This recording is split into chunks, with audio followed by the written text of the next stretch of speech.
kita merasakan bahwa ada saudara-saudara kita yang mengalami duka akibat bencana alam yang terjadi di Aceh, Sumatera Utara, dan Sumatera Barat. Tentunya kita berdoa agar mereka senantiasa diringankan duka dan penderitaan mereka. Pemerintah dari hari-hari pertama sudah mengirim bantuan melalui jalur darat dan udara, tetapi memang kondisinya sangat berat. Kadang-kadang juga helikopter dan pesawat kita sulit untuk mendarat. Selamat pagi rekan-rekan semua.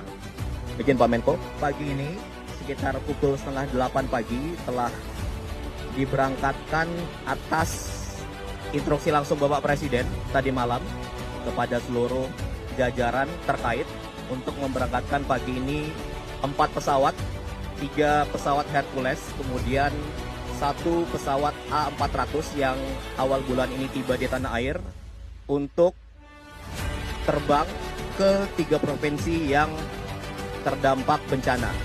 Jadi akan ke Padang, Sumatera Barat, kemudian ke bandara terdekat di Tapanuli, itu tepatnya nanti akan ke Bandara Silangit, Sumatera Utara, kemudian 1 ke bandara di Banda Aceh dan Lok Sumawe, Aceh Utara, karena adalah bandara terdekat dengan lokasi terdampak.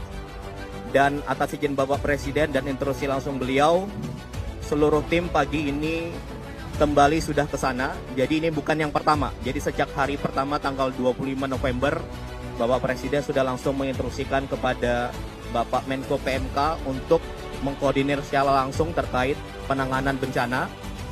Dan beberapa hari lalu sampai dengan hari ini juga bantuan terus menuju ke sana dari sisi pesawat TNI, kemudian juga dengan pesawat maskapai sipil untuk mengangkut semua kebutuhan yang kebutuhannya disesuaikan dengan kebutuhan di sana.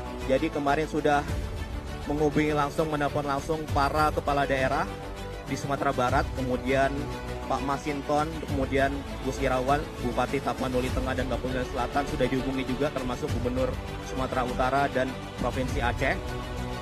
Jadi hari ini diberangkatkan sesuai kebutuhan, yaitu tenda sebanyak sekitar 150, kemudian ada perahu karet karena sangat penting untuk evakuasi, ada sekitar 64, kemudian jet set, alat bantu listrik, kemudian juga yang terpenting juga alat komunikasi, diperdengarkan sekitar 100 alat komunikasi ke sana agar sinyal komunikasi bisa dimulai kembali.